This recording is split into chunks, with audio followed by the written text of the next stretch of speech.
예, 여러분 시사상식 기출문제 같이 다뤄보도록 합시다. 예. 고출력 레이저 펄스 발사의 목표를 맞고 되돌아오는 시간을 측정하는 기술 그 자체입니다. 그래서 일반적으로 우리가 레이더라고 하는 것이 어떤 이런 전파나 이런 우리가 나가고 있는 것들을 측정하는 장치 그 자체라고 한다면, 이것을 이제 평가하고 우리가 그 숫자 자체를 파악할 수 있는 기술 그 자체는 라이트라는 개념이 들어가 있죠. 라이다에 대한 개념이 됩니다. 그래서 라이트 디텍션, 이것을 얼마나 범위를 찾아내느냐라는 것에서 있는 것 중에 하나고요.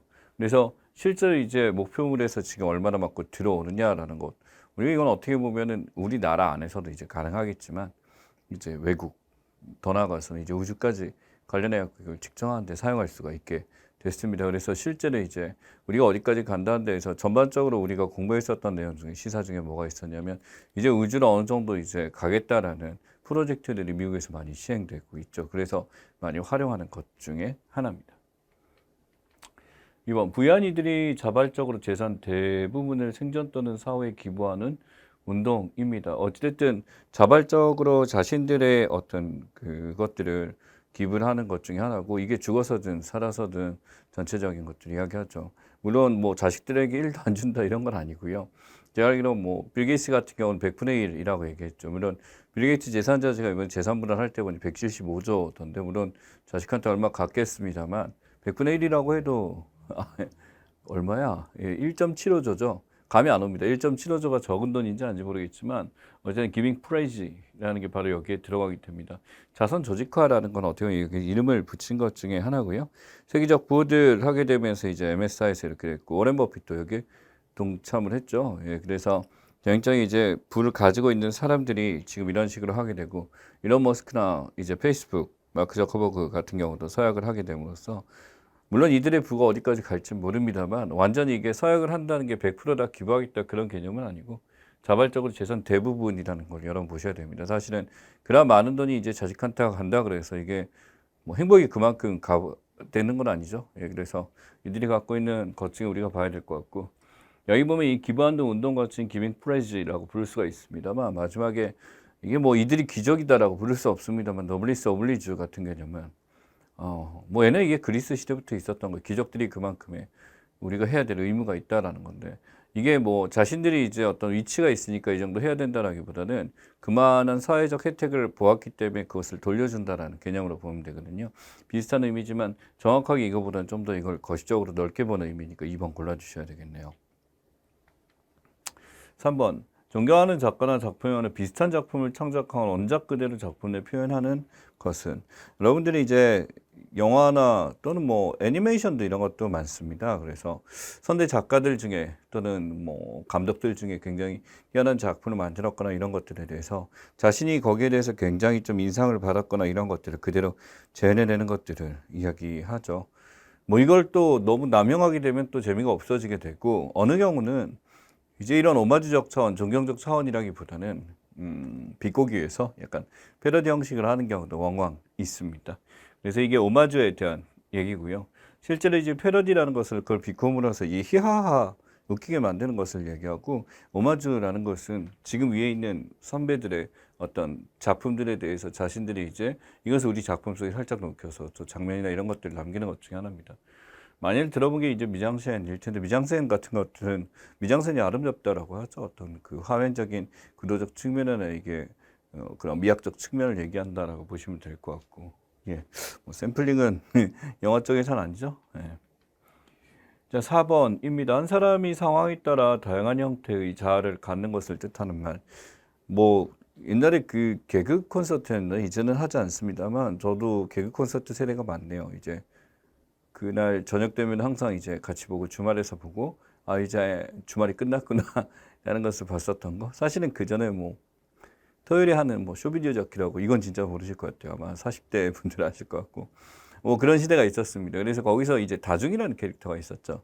인격적으로 이제 굉장히 다양하게 나타나는 것 중에 하나인데, 이런 게 바로 뭐냐면 일종의 페르소나라는 것이 일종의 자아를 얘기하고, 이 멀티 페르소나가 될 경우 이제 다양한 자아를 갖고 있다라고 보시면 됩니다. 가면에 대한 얘기죠. 그래서 이 페르소나라는 건 내가 아닌 또 다른 나의 모습, 대해서 이런 것이 여러 가지 표출되게 되면 하는 것 중에 하나입니다. 그래서 지금 이게 우리 그 프로그램 중에서 그게 있었죠. 그 부캐라고 부르죠. 그래서 자신이 아닌 다른 사람을 연기하듯이 마치 그 사람인 것처럼 해가지고 했었던 거고, 유재석 씨가 그거 많이 했었던 것 같은데, 그런 것들이 어떤 멀티페르소나적인 그런 면을 약간 보여주는 것이 아닐까라고 생각하시면 될 것 같습니다.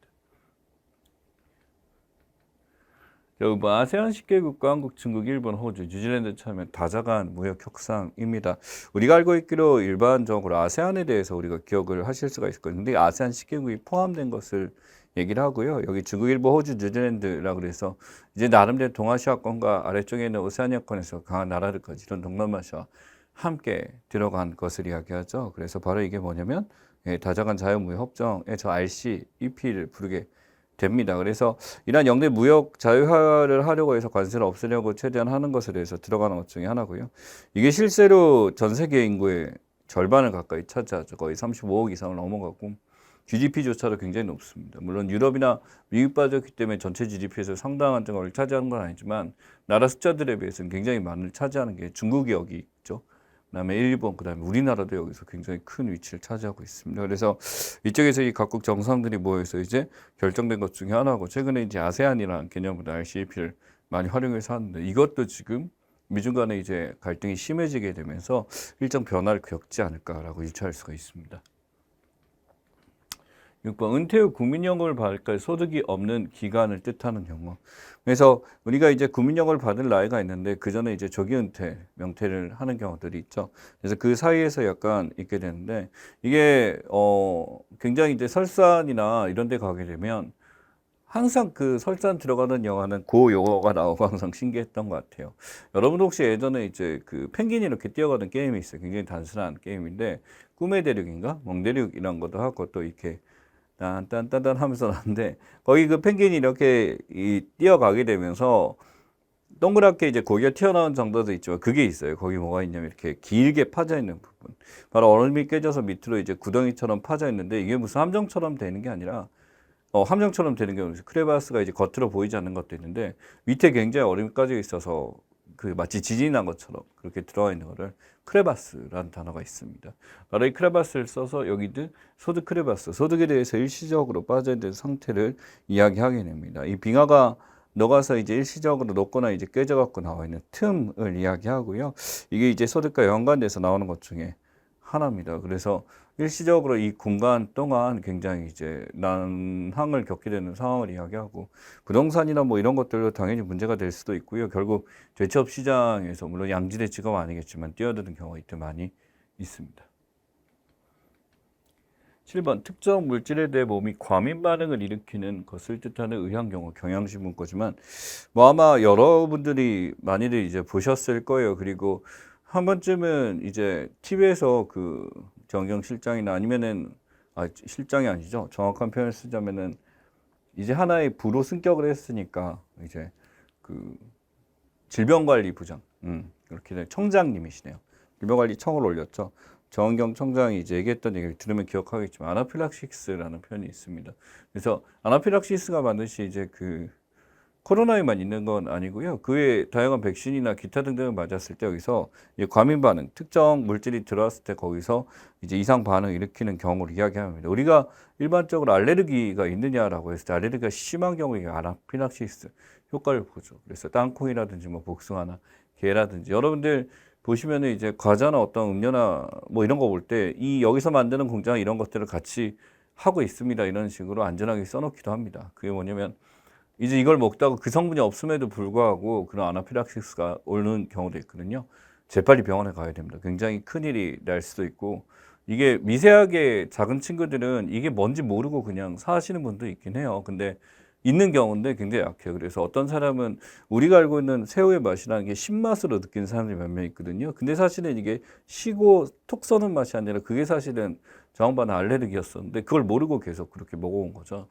만약에 그런 분들이 있으면 빨리 알아보셔야 됩니다. 그래서 체질적으로 피해야 되는 것 중에 하나고 아나필락시스에 대한 거 기억하시면 좋겠습니다.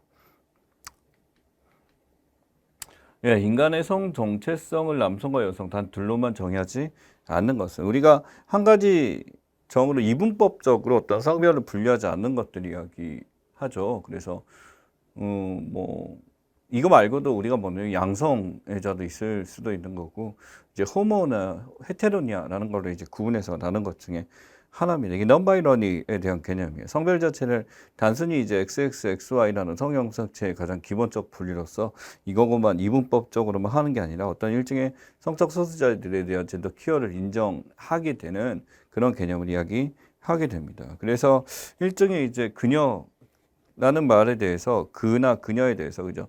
그들이란 말로 이제 붙여야 되지 않나라는 걸로 하게 되면서 성별을 분류하는 거에서 거부하는 것 중에 하나입니다. 사실은 여러분들이 이제 미국 언어죠. 영어죠.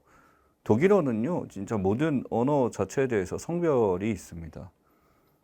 이 다스테스크 얘는 이제 없네요. 얘는 중성이고 중성도 있고요. 그러고 보니까 발달했네. 중성도 있었네. non-binary가 아니네.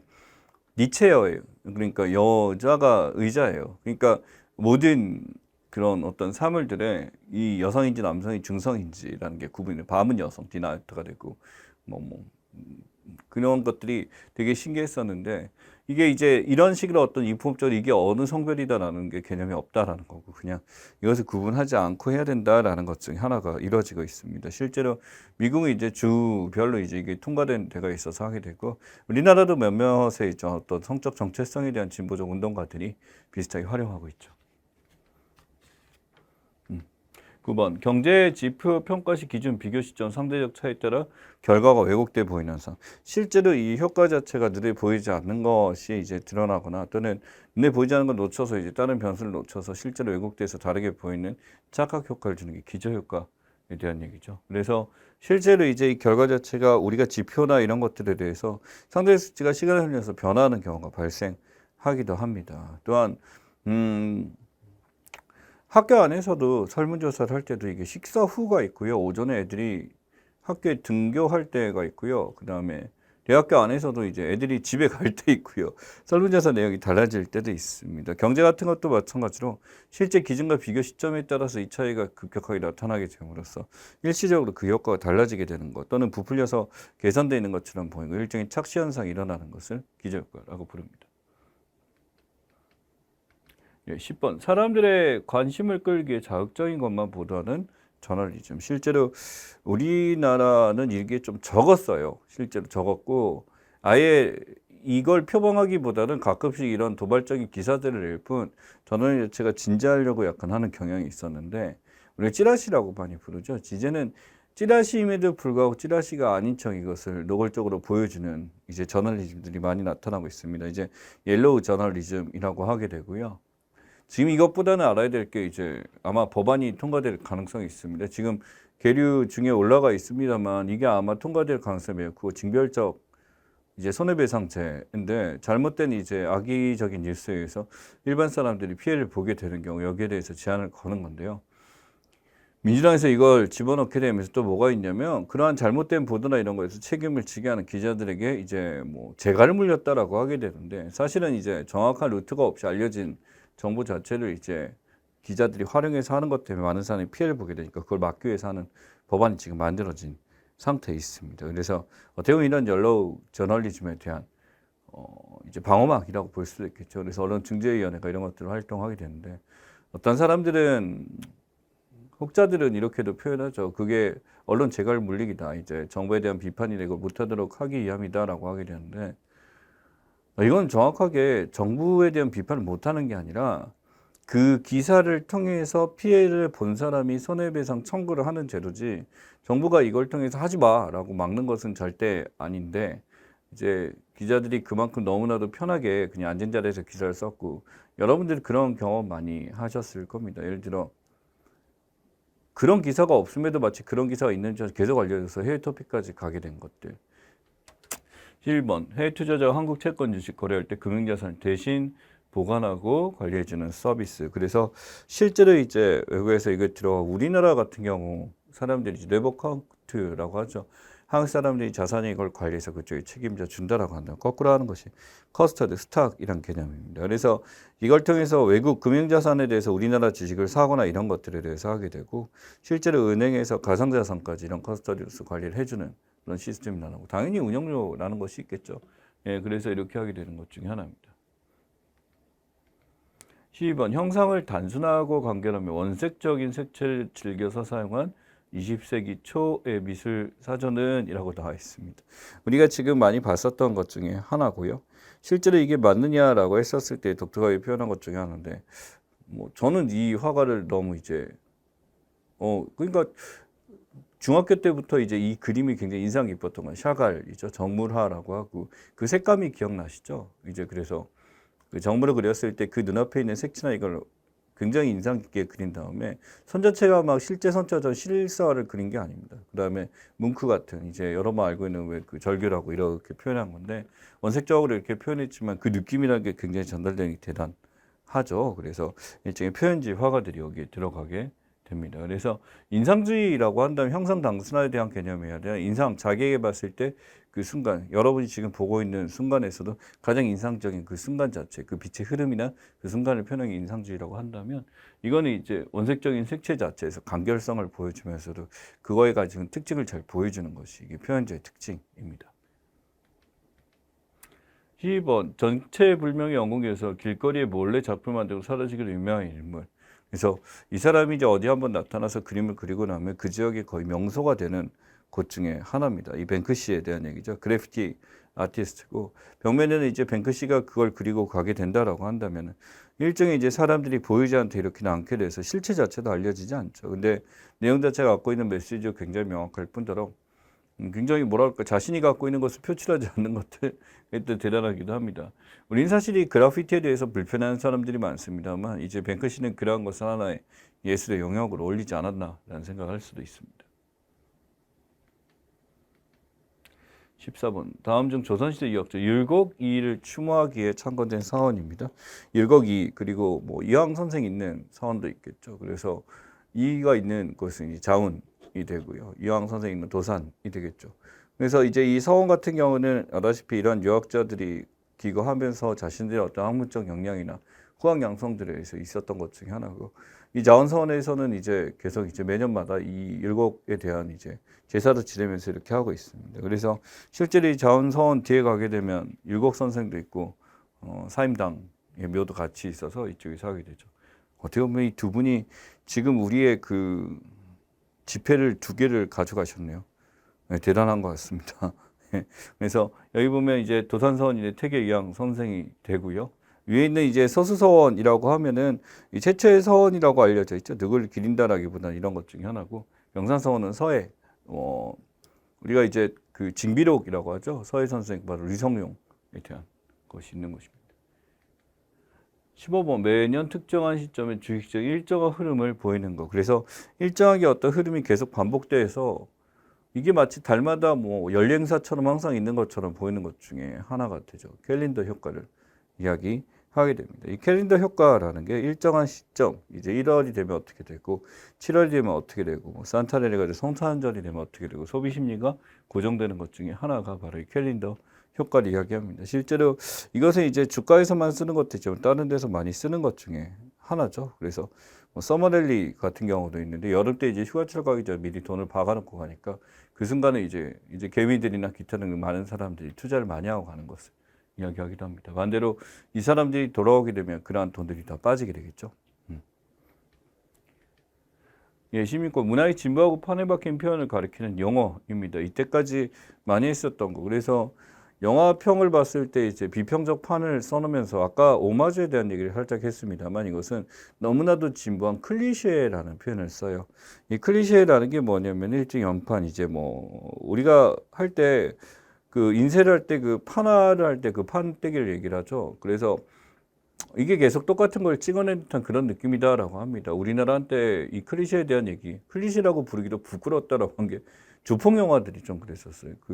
그렇게 뭐 미화시킬 만한 그런 것도 한데 그게 나오기만 하면 장사가 됐기 때문에 다양한 사람들이 그런 조폭 영화들을 찍고 만들고 아마 감독들 모두 다 그걸 하고 싶었다라는 생각을 하지 않을 것 같습니다. 그렇기 때문에 이런 클리셰가 있다 보니까 사람들이 이 영화가 어떻게 흘러가겠구나 대략적으로 예측하는데 최근에 이제 클리셰를 중간에 약간 징표처럼 놓다가 이것을 비틀어버리는 영화들 이런 것은 좀 나름대로 인정을 받고 있죠. 그래서 이것이 클리셰가 될까 오마주가 될까는 우리가 영화를 보고 판단할 수밖에 없는 것 중에 하나가 됩니다.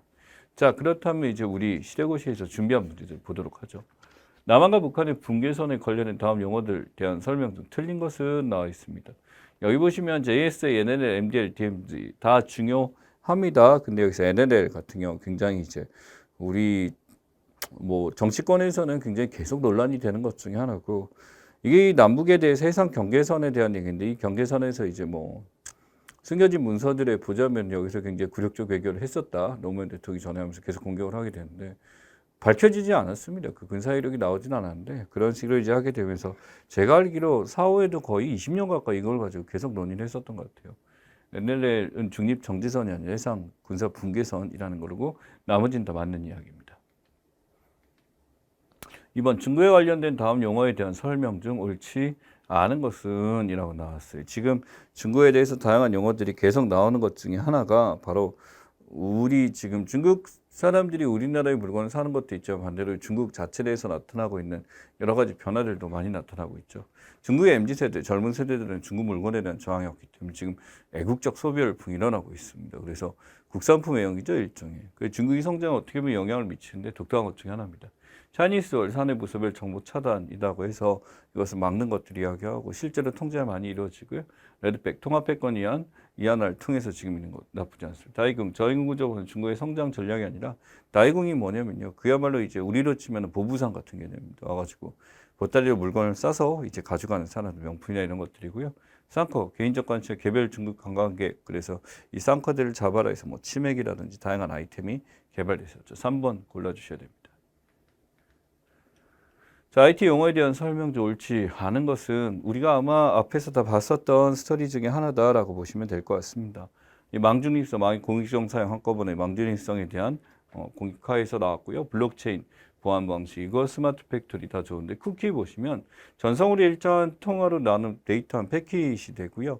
이 쿠키라는 거는 우리가 이제 인터넷 사용자가 있을 때 웹사이트나 이런 거에서 어디를 갔었냐는 정보 이제 찌꺼기들이라고 뭐 찌꺼기라기는 인터넷 기록 파일이지 이것을 활용해서 더 빨리 접속할 수 있기도 하니까 하지만은 우리 일반적으로 쿠키 삭제라고 많이 하죠. 인터넷에 있을 때 바로 우리가 다녀왔었던 기록입니다. 여러분들이 막 검색해서 다녔으면 그 기록이 쿠키에 다 저장돼 있는 거죠.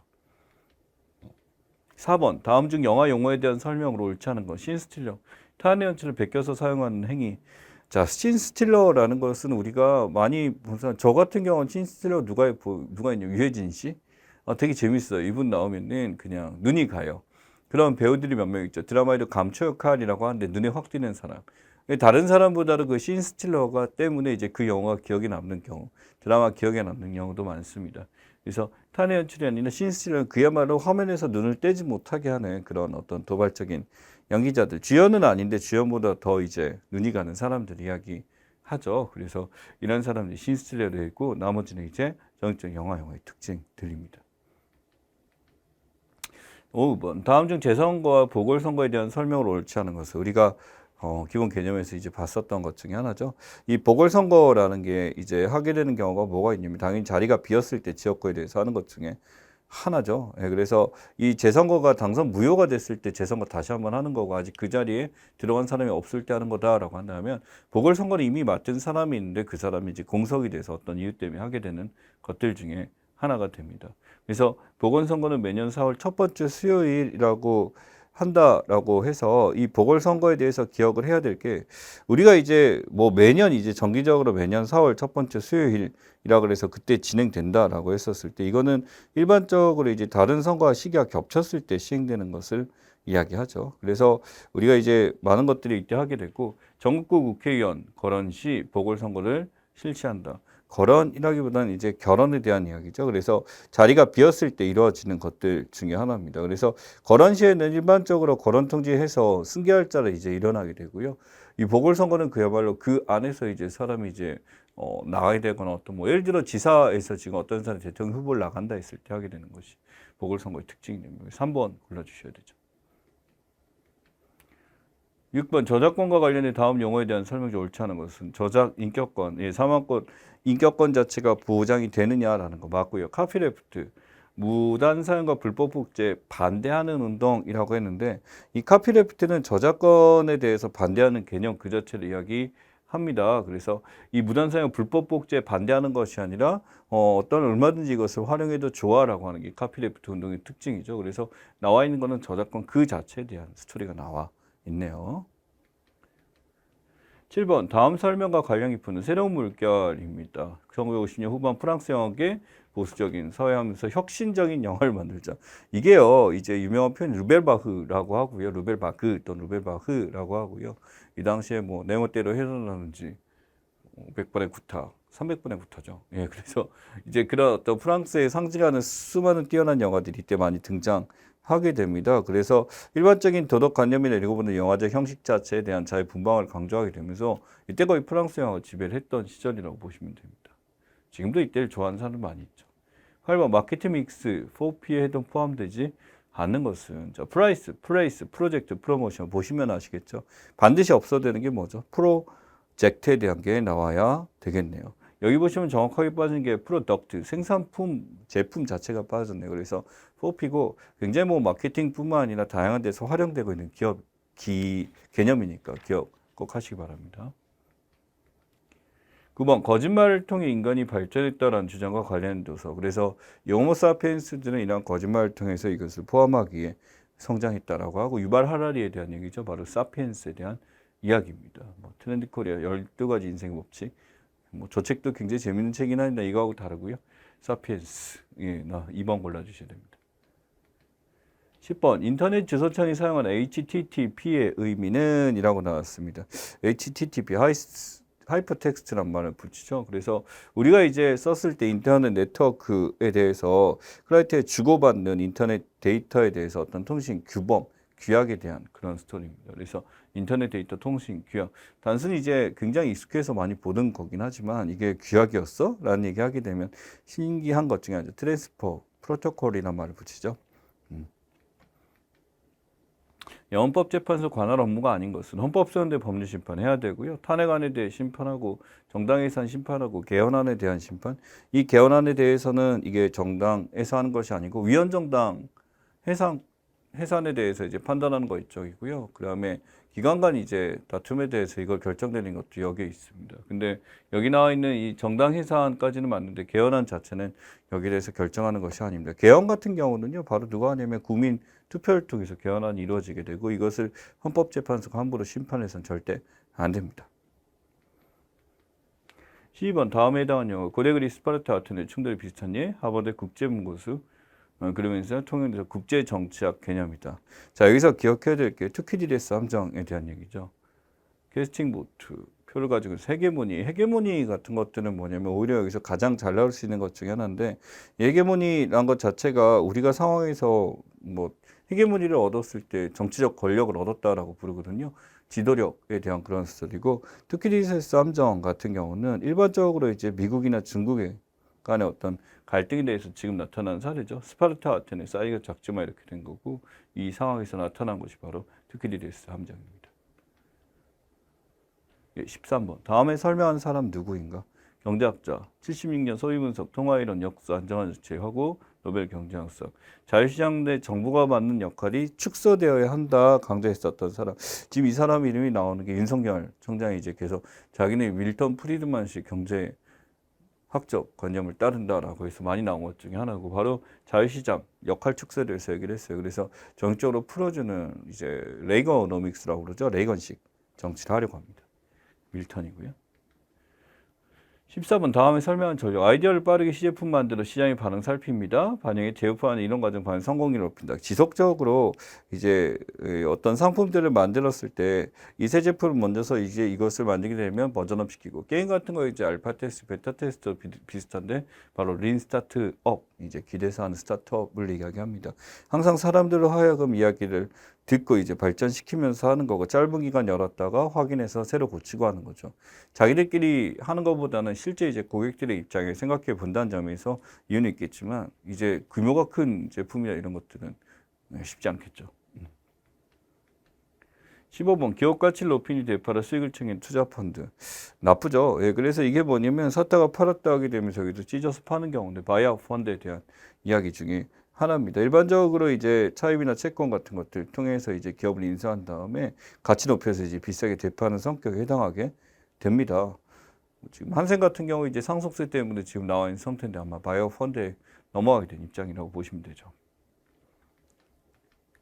16번 적대적 M&A 그룹이 자사 주식 매수 준비하는 소식 들었을 때 취할 수 있는 경영권 방어에 누가 지금 우리를 먹으려고 해요. 그래서 방어를 하려고 해요. 그러면 여기서 할 수 있는 것 중에 쓸 수 있는 게 포이즌 필 같은 거, 독약이라고 하죠. 그래서 자사주를 이제 어디에다 넘겨버리게 돼서 하는 경우 중에 하나고 뭉탱이로 백기사라 그래서 누가 사주게 되는 거 막아주는 거 황금 낙하산에서 자사주를 막을 수 있도록 밑에 있는 이제 부하 직원에게 파는 것들 넘겨주는 것 등의 쇼커버링은 공매도에서 쓰는 단어죠. 우리가 공매도 친다라고 표현했었을 때 이 주식이 떨어질 것을 예측하고 사게 되는 것들, 이것을 이제 공매도를 쳐서 이걸 다시 사야 되는 과정 자체가 이 쇼커버링에 대한 얘기입니다. 주식이 없는 상태에 샀다가 이제 실제 이제 기한이 와서 그것을 구매하는 것을 이야기하고, 쇼커버링을 치게 되면 당연히 지금 우리가 주식에 대한 매입금을 지불해야 되는 상황이 되기 때문에 주가가 일반적으로 이제 올라가게 되는 그런 현상을 주게 됩니다.